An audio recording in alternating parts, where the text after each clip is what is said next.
नमस्कार शेतकरी बांधवांनो, आज आपण रायगड जिल्ह्यामधील कर्जत या तालुक्यामध्ये आलेलो आहोत. असे जे शेतकरी आहेत की जे पेशाने बिझनेसमॅन आहेत आणि दुसरी गोष्ट की त्यांना गोसेवेची खूप मोठी आवड आहे.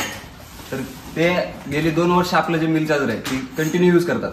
तर त्यांचा नवीन एक अनुभव आहे तो आपण बघणार आहोत आणि त्यांचा नवीन एक्सपिरियन्स जो आपलं मिल चार्जर आणि याच्या अगोदरची जी गोशाळा होती आणि आता जेव्हापासून मिल चार्जर यूज करतात तेव्हापासूनचा एक वेगळा अनुभव आलेला आहे. तर ते आपण बघू द्या व्हिडिओमध्ये. नमस्कार सर. नमस्कार. आपलं नाव आणि पत्ता सांगा.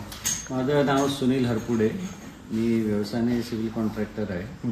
पण मला गौसेवेची हौस असल्यामुळे मी गाई पाळायला सुरुवात केली. पण नंतर लक्षात आलं की गाई पाळण्यापेक्षा गाईचं संवर्धन करणं जास्त गरजेचं आहे. त्याचं ब्रीडिंग व्यवस्थित झालं पाहिजे, पुढची वंशावळी चांगली तयार झाली पाहिजे, या दृष्टीने मी इथे काम करत आहे.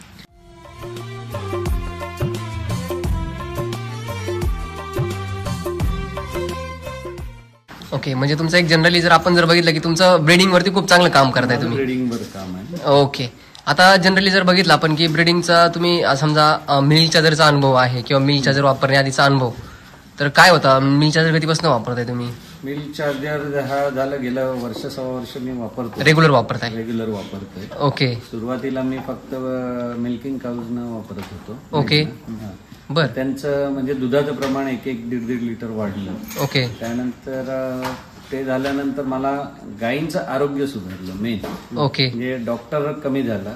ओके. आता साधारण 3-4 महिन्यात डॉक्टर कधीतरी काय इमर्जन्सी आली तर, नाही तर बाकी ट्रीटमेंट सगळे आपले मिल्क चार्जर दिल्यापासून आजारपण कमी झालं.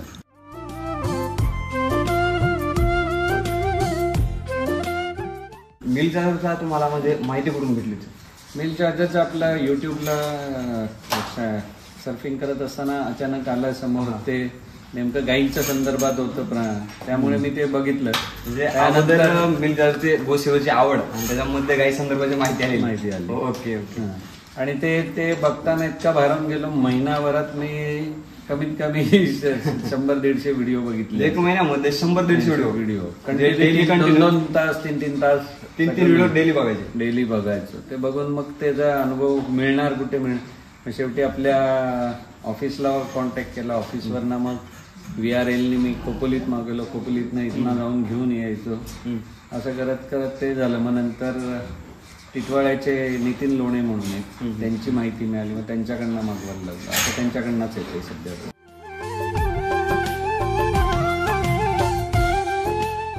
आता जनरली तुमचा अनुभव जर बघितला तर पूर्वीचा अनुभव समजा मिल चार्जरचा आधीचा आणि आत्ताच्या अनुभवामध्ये काय फरक आहे तुमचा?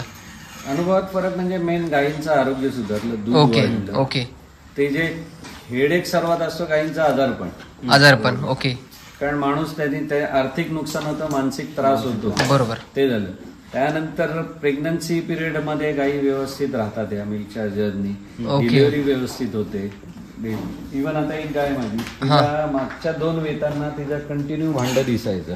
ओके. मायंग भांड दिसणं म्हणजे मायंग त्याला. तर ते मायंग दिसायचं. तर या वेळेस तिचं अजिबात आम्ही कंटिन्यू औषध चालू ठेवलं. तिचं मायंग. किती वेळ त्याची गाय येते? ही ते थर्ड म्हणजे गेले 2ऱ्या वेतापर्यंत कंटिन्यू मायंग बाहेर येते. शेवटच्या 1.5-2 महिने तिचं मायंग बाहेर येतं. म्हणजे वेळेला जर 1.5-2 महिन्यात चालवत असेल तर मायंग पूर्णपणे बाहेर येतं. बरंचसं यायचं आम्हाला. म्हणजे कामगार वैतागायचे.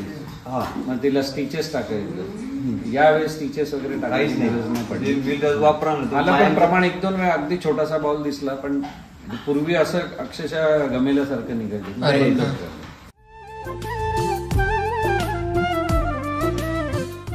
दुसरी गोष्ट की मायंग बाहेर ज्यावेळेस येत होतं त्यावेळेस डॉक्टरचं काय ट्रीटमेंट वगैरे करत होतात आपण? डॉक्टर त्यावेळेस काय मायंग बसून देणार, त्यानंतर अँटीबायोटिक देऊन तिला औषधं चालू असायची. प्रोएक्टिव्ह बोलस कंटिन्यू चालू असायची. डॉक्टरचा एकंदरीत किती खर्च व्हायचा त्यावरती? डॉक्टरचा महिन्याला मला 10,000 ते 15,000 रुपये खर्च व्हायचा एका गाईसाठी. 10,000 टोटल गोट्यावर म्हणलं 15 कधी 20,000 पण जायचा खर्च. आणि आता तो खर्चाची बाजू बघितलं तो खर्च बंद झाला. त्याच्याऐवजी 15-20,000 ते आपल्याला 2 बॅग त्याच्या चार्जर ते इक्वल झालं. फक्त फायदा झाला, गायींची हेल्थ चांगली, आमचं हेडेक कमी झालं आणि गायीचं दूध पण वाढलं. ओके. म्हणजे जो डॉक्टर होते होणारा खर्च आहे तो पूर्णपणे बंद झाला.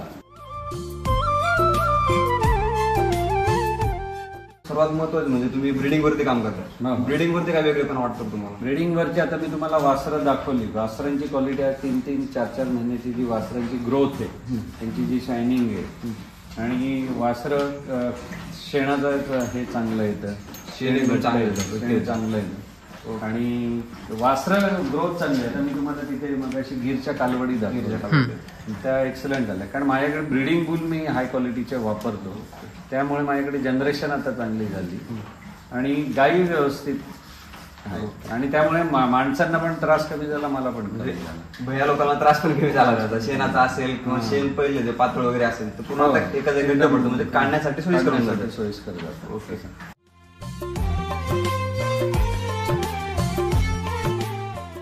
बछड्याचं म्हणजे वासनाचा जो पहिले होते म्हणजे मिलचा जो वापराच्या अगोदर कंडिशन कशी असायची ना आता कशी? तेव्हा वासरांची ग्रोथ तेवढी फास्ट Fast नव्हती. आता हे मिल्क चार्जरचं दूध जे पितात वासर, त्यामुळे त्यांची ग्रोथ पण चांगली होते. राम सर काय सांगतात की ज्यावेळेस तुम्ही मिलचा जर वापर चालू करतात त्यावेळेस जे गोमातेकडून जे दूध मिळतं त्यामध्ये जे आपण स्निग्ध आणि स्निग्ध पदार्थ जे गुणधर्म म्हणतो एकदम हाय क्वालिटी म्हणजे चांगले मिळतात त्यापासून. बरोबर. आणि त्याच्यापासून तेच आपण वासरांना पूर्णपणे दूध देतो. मग त्यामुळे त्यांचे जे मेंटॅलिटी असेल ते बॉडी स्ट्रक्चर असेल बरोबर त्यांची एकदम फास्ट ग्रोथ होऊन जाते. जसं समजा आपण जर डेली म्हणजे असं समजा एखाद्या वस्तूसाठी आपण डाळला वगैरे वापरतो तर त्या डाळल्यापेक्षा काय होतं आपण जर तूप डायरेक्टली खाल्लं तर डायरेक्ट आपलं काय होतं शरीराला पचलं जातं बरोबर. मग जे कंटिन्यू जे मिल्क वापराच्या अगोदर जे दूध होतं त्याच्यामध्ये आपण मिल्क जर ऍड केलं म्हणजे गायीने मिल्क जर देतो मग ते डायरेक्ट त्यांना वासराला मिळून काय होतं त्यांना एकदम एनर्जी मिळून जाते. त्याच्यामुळे शारीरिक दृष्ट्या त्यांची विकास होऊन जातो बरोबर.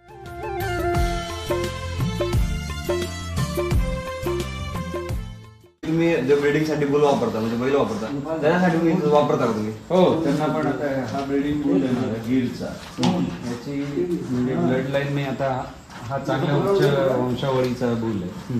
याच्यापासून आता माझ्याकडे जवळ 12-13 कालवडी झालेल्या आहे. आता त्याची शायनिंग बघा, आता म्हणजे त्या मातीतनं बसून आलं तरी त्याची शायनिंग बघा, चमक वाढली, काम राहतो, शांत राहतो, अग्रेसिव्ह नाहीये, एकदम शांत राहतो. म्हणजे त्याला आणि रवंत करत राहणार आहे सगळे बघा तुम्हाला दिसतील. आता खाल्लं, आता ही गाय बसली रवंत करत आहे. ब्रीडिंग बुल आपण चांगल्या क्वालिटीचे वापरल्यामुळे ते पण आपल्याला नक्कीच.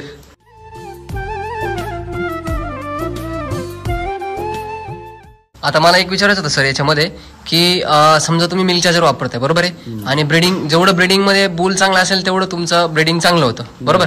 तर याच्यामध्ये समजा मिल्क चार्जरचा रोल तुम्हाला किती महत्वाचा वाटतो किंवा महत्वाचा आहे? महत्वाचा म्हणजे कसं त्यांना जे दूध मिळतं ओके, त्याची गुणवत्ता खूप चांगली आहे. ओके, त्यामुळे त्यांची ग्रोथ चांगली होते बरोबर. की ह्याच कालवडी आता माझ्याकडे जो 20 कालवडी तयार झाल्या, या कालवडी वयाच्या 1.5 ते 2.5 वर्षामध्ये माझ्यावर येणार पहिल्या वेताला. म्हणजे माझं 1 वर्ष वाचलं त्याच्यात. 1 वर्ष वाचलं बरोबर. 1 वर्षाचा गाईचा खर्च वाचला.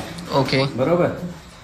कारण माझ्याकडे पद्धत काय, मी 2 चढ दूध काढतो, 2 चढांचं वासरानं देतो, त्यामुळे ती लवकर तयार होती. ओके. 1 वर्ष वाचल्यावर माझा माणसांचा खर्च वाचला, ओके, खाण्याचा खर्च वाचला, एक वासरू वाढणार, एक बरोबर, दूध वाढणार. नक्कीच. म्हणजे भाकर काळ पण पूर्णपणे कमी होऊन जातो आणि भाकर कमी होऊन जातो आणि गायी व्यवस्थित माझ्यावर येतात, वेळेवर भरल्या जातात. ओके. पूर्वी कसं गायी समजा कमजोर दिसली तर 6-6 महिने ती माझ्यावर येत नव्हती, आता 3ऱ्या महिन्यात माझ्यावर येतात. या सगळ्या आता भरवलेल्या आहेत. म्हणजे वासरा आता दूध पितात पण त्या गायी सगळ्या प्रेग्नंट आहेत. म्हणजे आता हा जो ब्रीडिंगचा बुल आहे तुमचा किती वर्ष झाला तुमच्या पैसे आहे म्हणजे दावणीला? माझ्याकडे आता 5 वर्ष झाले. 5 वर्ष झाला. ओके. आणि मी जर किती दिवस झाले? मी काय आता 6 वर्ष झाले. 6 वर्ष झालं. म्हणजे याचा जर अनुभव बघितला तर गेल्या 6 वर्षाच्या अगोदरचा आणि आताचा दोघांमध्ये काय तुलना? सर्व्हिस चांगलं देतो, फास्ट सर्व्हिस फास्ट देतात. आणि मेन नेचर काम झालं त्याचं, म्हणजे अग्रेसिव्ह वगैरे एकदम शांत झाला. त्याला म्हणजे माउंट करत असताना सुद्धा आपण त्यांना बाजूला काढू शकतो, इतकी म्हणजे शांतता आली.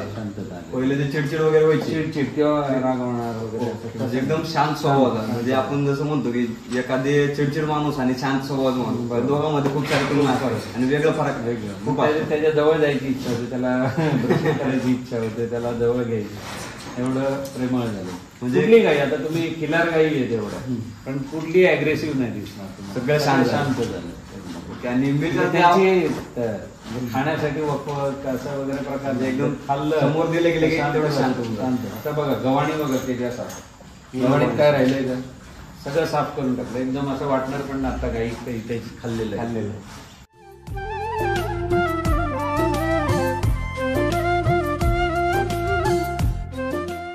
आता ह्या 6-6, 7-7 महिने गाई झाल्या व्यायल्या हा पण अजूनही दूध 4-4, 4.5-5 लिटर दूध अजूनही देतात. चालू आहे रेग्युलर. रेग्युलर. हो रेग्युलर. काही शेतकरी काय होतं की सर काही शेतकऱ्यांना असं म्हणणं येतं की आमचं फक्त स्टार्टिंगचं दूध चांगलं मिळतं, पुन्हा एकदम जे जो स्तर म्हणतो आपण ते एकदम कमी कमी होऊन जातं. कारण समजा एखादी गाय जर स्टार्टिंगला 5 लिटर दूध असेल ते शेवटी परत ते 2-3 लिटर दूध देऊन टेकते. त्याच्यात काही अनुवंशिक गुण पण आहे.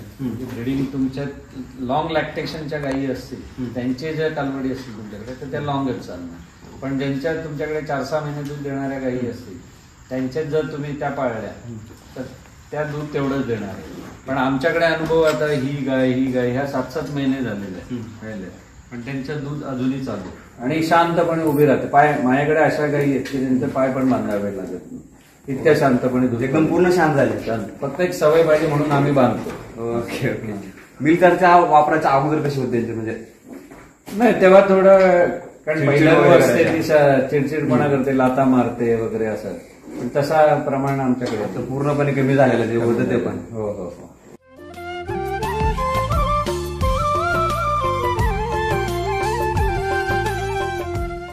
आणि ब्रीडिंग वरती हा एक आणि तो 2 बुल वापरतात तुम्ही, बरोबर? हा माझ्याकडे तो हरियाणा ब्रीडचा आहे. तो हरियाणा चॅम्पियन जी 3 वर्ष आई ती गेम हरियाणामध्ये चॅम्पियन होती. चॅम्पियन होती. ती 21 लिटर 350 ग्रॅम दूध दिलेलं आहे. हा. रेकॉर्डेड आहे. 3 वर्ष चॅम्पियन होती. 3 वर्ष तिचा बुल मी ब्रीडिंगसाठी आणलाय. हा. आता त्याच्या जवळजवळ 7 कालवडी माझ्याकडे तयार झालेल्या आहेत. जे सध्या 7 कालवडी तयार झाले त्याच्यात 7 कालवडी म्हणजे आतापर्यंत त्यांनी नंदी दिलेलाच नाही. म्हणजे कंटिन्यू कालवडी प्रत्येक आता जर डॉक्टर जरी भरला तरी काय होतं तर तुमचं सेक्स सॉर्टेड सिमेन आहे त्याचा पण एवढा रिझल्ट नाही. हा बुल आणि तो बुल त्या दोघांचा रिझल्ट एवढाच म्हणजे ते बुल वापरले की 100% कालवडच झालं. आता तुम्हाला दिसतात माझ्या गोठ्यातल्या सगळ्या कालवडी दिसतात.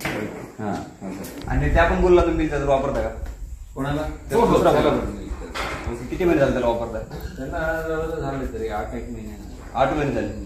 त्याच्यात काय वेगळं पण आहे या बुल सारखं म्हणजे असं त्याची ग्रोथ त्याची शायनिंग त्याची हेल्थ म्हणजे आपण बोलण्यापेक्षा त्याला बघितलं त्यालाच बघितलं ते समजतं. त्याची चमक तो किती शांत उभा होता म्हणजे त्याची क्वालिटी ती दिसली. क्वालिटी त्याचं स्ट्रक्चर बॉडी स्ट्रक्चर दिसून येतं. ती क्वालिटी दिसून येते ना ते. आणि त्याच्यात मिल्क चार्जरमुळे ते अजून इम्प्रूव्ह झालं.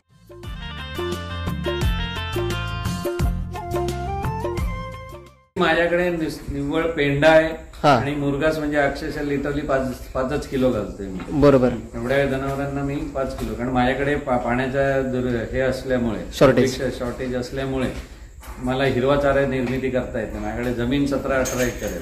मला ते हिरवा चाऱ्याचं पाण्यामुळे होत नाही. पण तरी सुद्धा तेवढ्या याच्यात सुद्धा गायींची कंडिशन हे जर माझ्याकडे हिरवा चारा असता तर तुम्हाला म्हणजे गायींची कंडिशन इतकी सुंदर दिसली असती ना. तुमच्या गायींची शायनिंग क्वालिटी वगैरे ही खूप वेगळी आहे. खूप वेगळी आहे. म्हणजे तुमचं जे रेग्युलर चाललंय त्याच्यामुळे तुमची पचनक्रिया श्वसन संस्था आणि चमक वगैरे जेवढी पाहिजे तेवढी खूप चांगली त्याच्यातून मिळते. मिल्क चार्जरचा रिझल्ट आहे. आम्ही कष्ट करतोय पण नक्कीच लिटरली पेंडा आहे भाताचा आणि जे आमचा खुराक फक्त आम्ही याच्यानुसार टाकतो.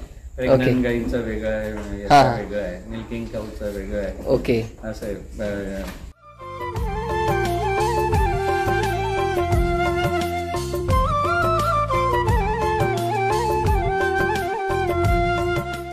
तुम्ही चारा जो करताय तर चाऱ्यामध्ये गोअमृत वगैरे तुम्ही वापरताय का किंवा कृषी अमृत आपलं गोअमृत कृषी अमृत RNPH वगैरे वापरूनच मी तो चारा करताय. त्या चाऱ्याचा मी 8 महिने तो चारा निर्मिती करतो. पावसाळ्यापासून तर जानेवारी-फेब्रुवारी पर्यंत मिळाला. Okay okay. आणि त्या चाऱ्याचा रिझल्ट म्हणजे माझं असं झालं म्हणून वापरलं. ओके. त्याचा पीक एवढं आलं की त्याची दाटी वाटी एवढी झाली की त्या म्हणजे मला ते शिरता येत नव्हतं, एवढं दाट झालं होतं. ओके, म्हणजे त्याची तुम्हाला ज्वारी केली होती ना तुम्ही? ज्वारी केली होती. ओके, काय काय त्याच्यामध्ये काय इफेक्ट जाणवला तुम्हाला त्याच्यामध्ये? त्याचं म्हणजे आमच्या भागात ज्वारी होईल हे कोणाला वाटलंच नव्हतं. सगळ्यांनी मला वेड्यात काढलं, इथे आपल्याकडे कुठे ज्वारी होईल. बर. पण मी केलं ट्रायल, म्हणलो बघू ट्राय करून. हा तर लिटरली कमी पाण्यात इतकी सुंदर ज्वारी झाली माझी. हा हा.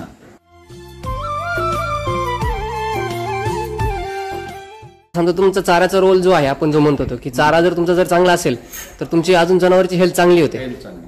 म्हणजेच काय की समजा तुमच्या चाऱ्यामधून न्यूट्रिशन व्हॅल्यू जनावराला जर चांगली मिळाली तरी पण अजून त्याच्या हेल्थमध्ये खूप चांगला इम्प्रुव्हमेंट त्याच्यातून मिळते.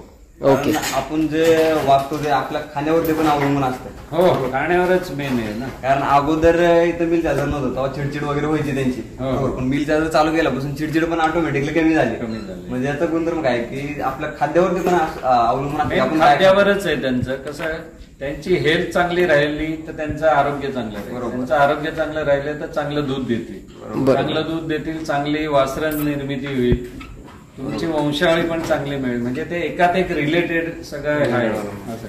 तीच वासरं लवकर माझ्यावर येतील कालवडी. म्हणजे तुमचा 1 वर्ष एक वेत वाढतं त्याच्यात. बरोबर, एक वेत वाढला म्हणजे खर्च एक वेताचा कमी झाला, एक वासरू तुम्हाला एक वेताचं दूध ऍडिशनल मिळालं.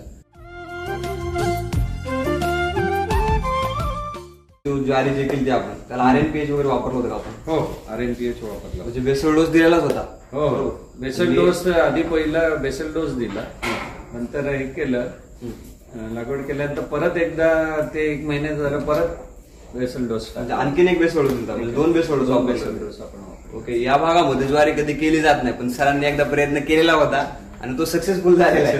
बरोबर. आणि आता पुढच्या वर्षी मी जवळजवळ 5-6 एकरला करणार. आता मला तो कॉन्फिडन्स आला. कारण कसं होतं की याच्यामुळे सॉइल चार्जर टेक्नॉलॉजीमुळे तो कॉन्फिडन्स आला की आपण इथे होऊ शकतो आपल्याकडे. आपण 1 एकर केली. 1 एकरवरती केली होती. 1 एकरमध्ये आपण जवळजवळ 25-30 टन ज्वारी काढली. 25-30 टन ज्वारी मिळाले मला. त्याचे फुटवे एवढे आले त्याला की कट झालं, परत दुसऱ्या वेळेस पण आलं, आणखीन तिसऱ्या वेळेस पण मिळालं. असं थर्ड अजूनही जिवंत आहे ज्वारी. पाणी नाही, आज महिना झाला. त्याला जर पाणी मिळालं तर अजून एक पीक घेऊ शकतो. बरोबर, कारण अजूनही शेतामध्ये तुम्हाला दाखवू शकतो की जिवंत आहे ज्वारी. ओके ओके, फक्त पाणी धरून ठेवलंय, जे पाणी मिळालं त्यांना. कारण आपलं सगळं याचं मिल चार्जरचं शेण टाकलेलं होतं, गोअमृत पण वापरला, त्यामुळे ते कसं धरून राहिलं पाणी. आणि त्यांनी अजूनही जिवंत आहे, कुठलीही खोड मेलेली नाही.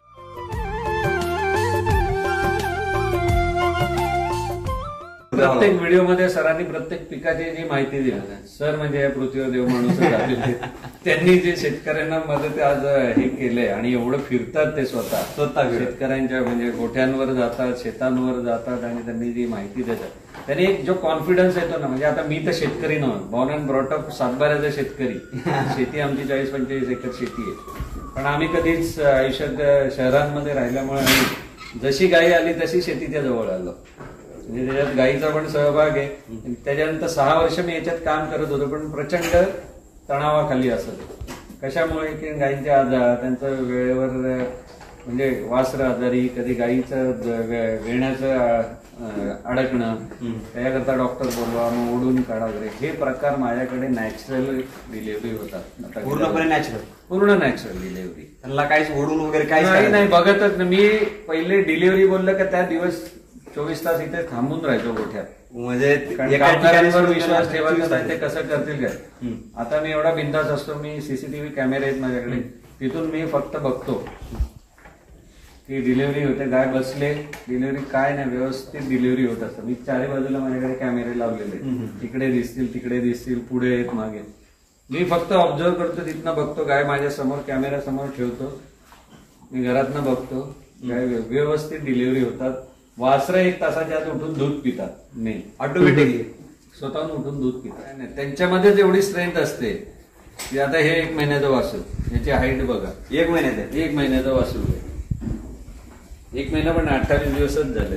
28 दिवस, महिना 2 दिवस कमी. कुठलं फटाकन पाहिजे, इतकं फास्ट म्हणजे रिझल्ट त्याचे मिळाले. म्हणजे ताण एवढा कमी झाला तणाव तुम्हाला. नाहीतर लाईव्ह स्टॉक ब्रीडिंग म्हणजे माणूस 24 तास त्याच विचारात. बोललो हे आपण हाऊस करायला गेलो तर बोललो हे त्रासात आलो, घरातले बोलले बंद करून टाका एवढं. पण नंतर जो आपले मिल चार्जर घालायला लागल्यापासून ते अधिक आवड उलट स्टॉक वाढत चालला आता. Okay okay. म्हणजे अनास गाई आणि कालवडी झाल्यात माझ्याकडे. बर.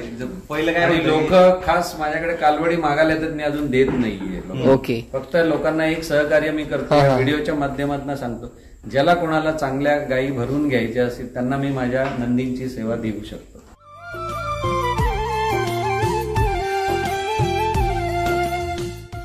या नंदीच्या आईचं दूध 24 लिटरच्या पुढे होतं. ओके. हा हा. याच्यापासून 24 रेकॉर्डेड आहे त्याच्यात. ओके. आणि तसंच हरियाणा गाईचा तो 21 हो, तो आपण लिटरचा. बघितला तो. तर यांच्यापासून ज्या कालवडी होतील तर शेतकऱ्याला पहिल्या वेतापासून 10 ते 12 लिटर कमीत कमी दूध देतील. ओके. तर शेतकऱ्यांना माझी हे आहे की तुम्ही एचएफ जर्सी पाळण्यापेक्षा आपल्या देशी गायी पाळा, त्या पण दूध देतात. त्या गायींचं पण दूध चांगलं आहे, कारण तिच्या सूर्यकेतू नाडी, चंद्रकेतू नाडी आहे. बरोबर. आणि आपल्या शास्त्रामध्ये आपल्या ऋषीमुनींनी जे सांगितलेलं आहे हा हा. की देशी गाईचं दूध किती आहे, किती चांगलं आहे, त्याची गुणवत्ता, त्याच्या तुपाची गुणवत्ता, तिच्या गोमूत्राची गुणवत्ता, बरोबर. त्याच्या शेणाची गुणवत्ता, ही गुणवत्ता इतकी चांगली आहे की तुम्ही त्याच्यापासून तुमच्या घराचं कुटुंबाचं आरोग्य सुधरेल, शेती सुधरेल. बरोबर. आणि माझ्याकडे एक अनुभव सांगायचा राहिला. पूर्वी 30 लिटरला 1 लिटर देशी गाईच्या दुधाचं तूप निघायचं मला. बर. हा. 24 लिटरला मला आणि जर पावसाळा असेल तर माझं 18 ते 20 लिटर मध्ये 1 किलो तूप निघतं. म्हणजे पहिले फॅट वाढते नंतर. 30 लिटर लागायचं दूध. 30 लिटर 1 किलो तुपासाठी. 1 किलो. आता मी उन्हाळ्याच्या दिवसात 24 लिटर मध्ये 1 किलो तूप काढतोय. 24 म्हणजे 6 लिटर आणि वाचले. तेच पावसाळा चालू झाला, हिरवा चारा मिळाला माझ्याकडे, कारण माझ्याकडे हिरवा चारा नाहीये, त्यामुळे हे झाला प्रॉब्लेम. पण ते जर नुसतं साधा चारा म्हणजे असं नाही मका ज्वारी काहीच नाही माझ्याकडे, तरी सुद्धा काही तूप देतात एवढं. तर तेच पावसाळ्यामध्ये साधा चारा हिरवा चारा खाल्ला तर 18 ते 20 लिटरला 1 किलो तूप तयार होतं.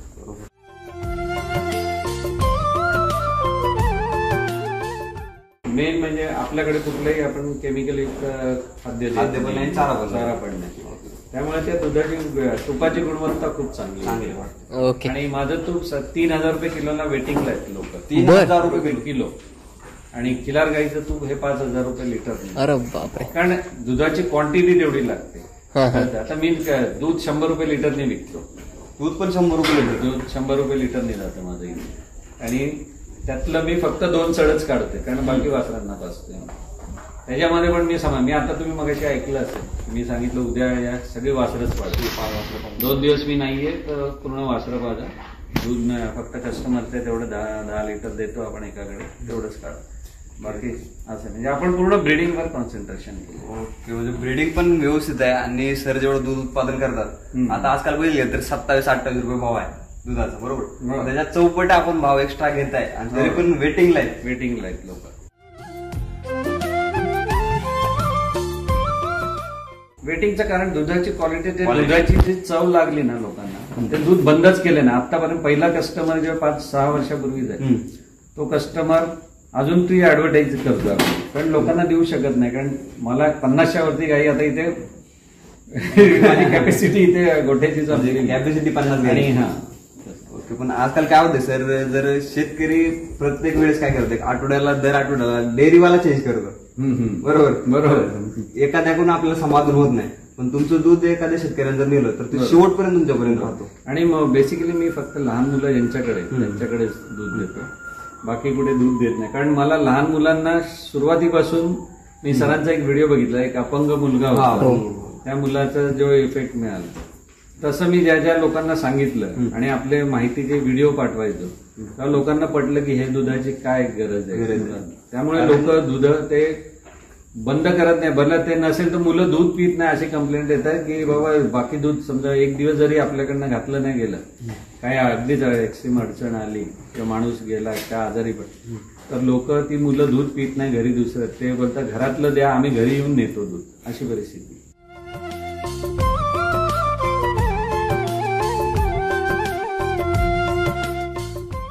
आतापर्यंत शिवाजी महाराजांच्या युद्धाच्या काळात जे सैनिकांना जखमा व्हायच्या भाल्यांच्या, तलवारीच्या वगैरे, तेव्हा फक्त खिलार गाय होती महाराष्ट्रात. त्या खिलार गाईच्या दुधाच्या तुपाच्या हळद, लोणी हळद लावून जखमा, एवढ्या खोलवर जखमा भरून निघत होत्या.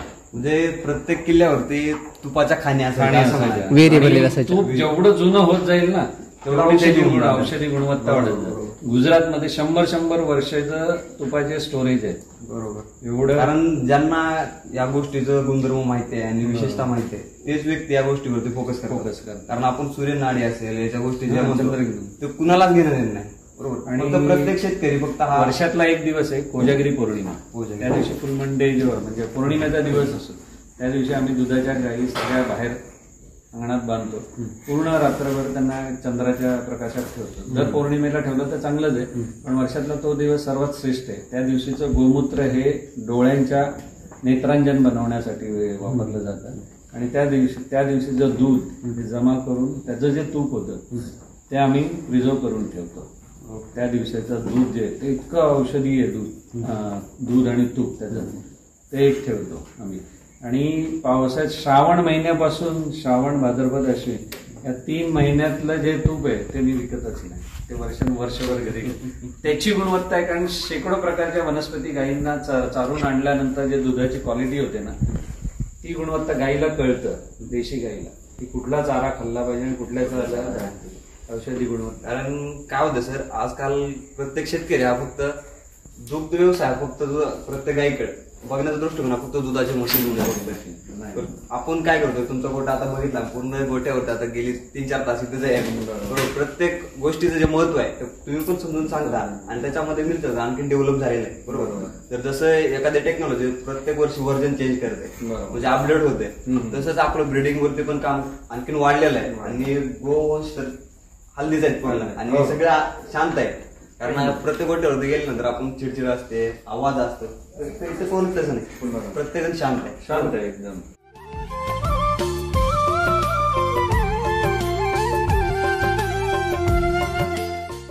तर आंबा सोडून दुग्ध व्यवसाय पण कोकण वाशांना चांगला होऊ शकतो याची खात्री पण आता या गोट्यावरती तर वाटते आम्हाला.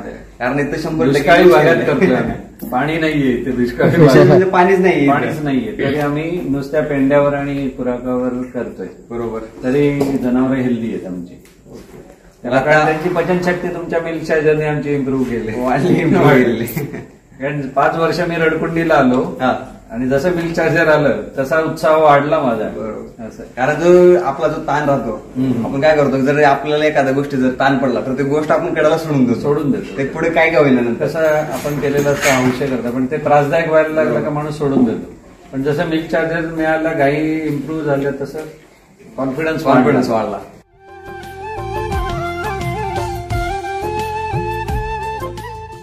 आता 50 गायी पाळायच्या म्हणजे 3 लाख रुपये महिन्याला लागतात. 3 माणसं कामाला, त्यांचा खर्च, लाईट, इलेक्ट्रिसिटी हे ते. पण हे मिल्क चार्जरने मला कॉन्फिडन्स दिला की माझ्याकडे ब्रीडिंग केलेल्या कालवडी आहेत, हा पैसा वसूल करूनच देणार. हा पैसा वसूल करून देणार. कारण लोक लाईन लावतील आपल्याकडे कालवडी घ्यायला, कारण त्या क्वालिटीच्या तयार होत आहेत. तुम्ही बघितल्या बरोबर.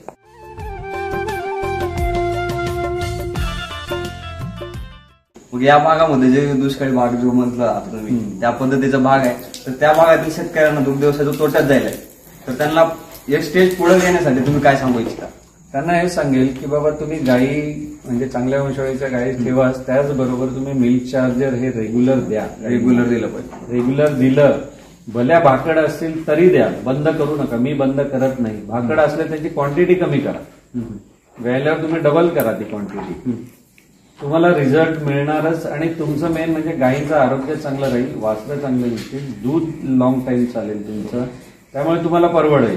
एका लॅक्टेशन मध्ये गायीची किंमत निघते. भाकड काळ तुमचा कमी कसा होईल तर तुमचा मिल्क चार्जर कंटिन्यू ठेवलं. आणि इव्हन तिला प्रेग्नन्सी पिरियड मध्ये पण शेवटचे 7, 8, 9 महिने जे आहे तिचा त्यामध्ये पण ते चालू ठेवा. तर तिचं सगळी शरीराची झीज आहे ती भरून निघेल. आणि मग ती दुधावर कॉन्सन्ट्रेट.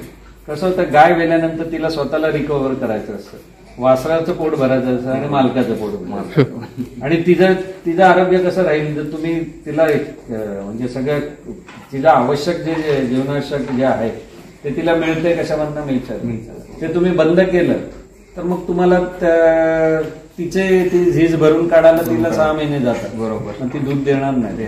तर शेतकऱ्यांना किंवा यांना सांगेल मी दुग्ध व्यवसाय की तुम्ही मिल्क चार्जर कंटिन्यू चालू ठेवा. त्यामुळे तुमच्या गायी येते. आता ही गाय बघा गायली तरी दूध म्हणजे हेल्थ मध्ये काय परिणाम आहे का तिच्या? किती महिने गेले ते? ही आता जवळजवळ नाही, ही 4.5 महिने झाली. ती आता असं वाटते प्रेग्नंट आहे. प्रेग्नंट आहे ती फक्त 1.5 महिन्याची. 1.5 महिने. हा, पण तिची हेल्थ बघितलं तुम्हाला असं जाणवेल की काय कंडिशन आहे. बरोबर.